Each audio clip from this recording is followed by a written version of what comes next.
God right now for Delilah Brooks.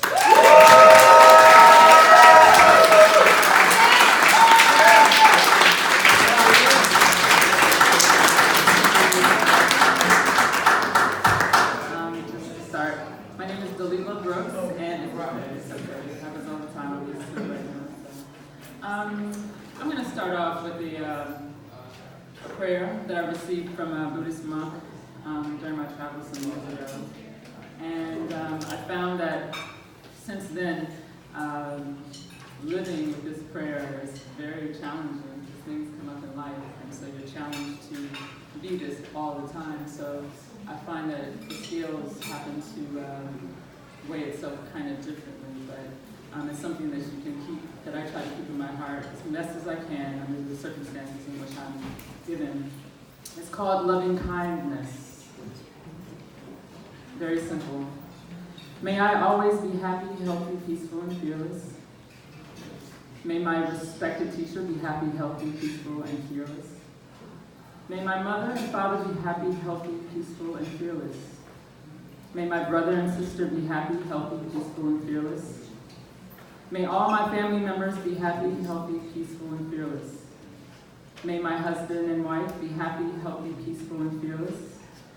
May my relatives be happy, healthy, peaceful, and fearless. May all visible and invisible living beings in the water, on land, and in sky from eastern direction be happy, healthy, peaceful, and fearless.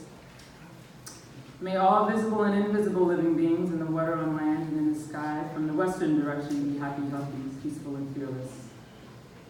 May all visible and invisible living beings in the water, on land, and in the sky from the northern direction be happy, healthy, peaceful, and fearless.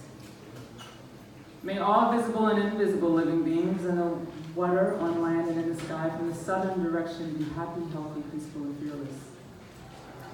Best wishes to all beings, kind wishes to all beings, blessings to all beings. May all prosper in their life. Let all beings understand the purity of Dhamma and preserve the purity of Dhamma. Best wishes to all beings, kind wishes to all beings, blessing to all beings. May all prosper in their life.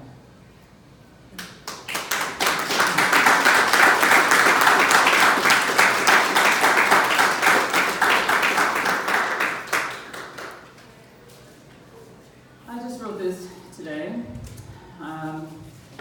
It's called Stirred in a Melting Pot.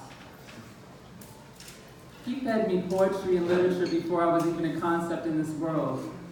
With his own desire to be a father, he birthed the family where my mother was born and given a gift of love, resilience, and intellect that fueled her own life, and to make one for herself.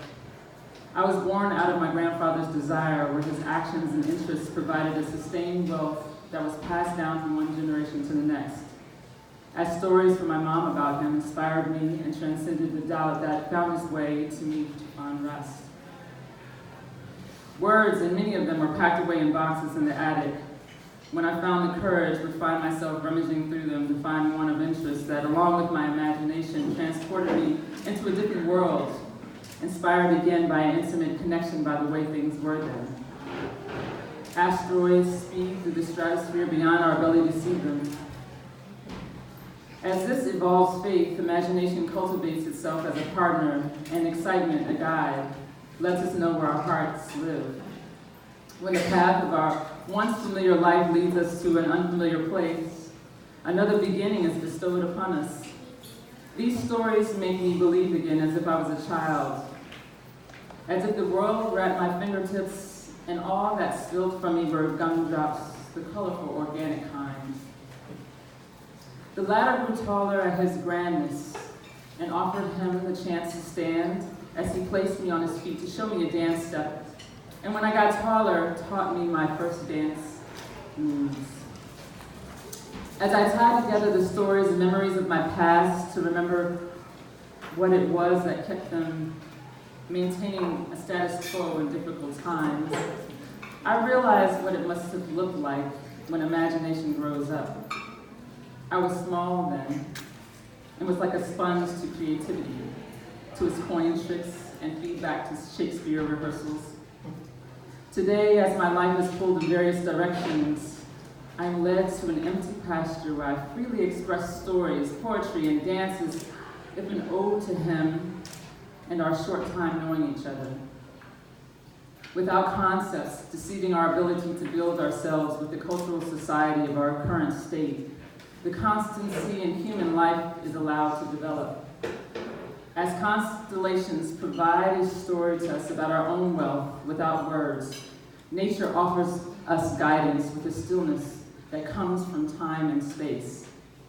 It allows us to determine our success rates as a connected source, and we are offered the opportunity to make a higher road in order to create a lane that we can travel in. What my grandfather learned, I learned, and when he made mistakes, I was offered a chance to make a different choice. He gave me gifts so great that no measure can account for it. Lucky for me, he wasn't the only one learning from me. And I was not the only recipient of his great wealth. My mother was a birth child of he and my grandmother's wealth. And so, happy birthday, Mom.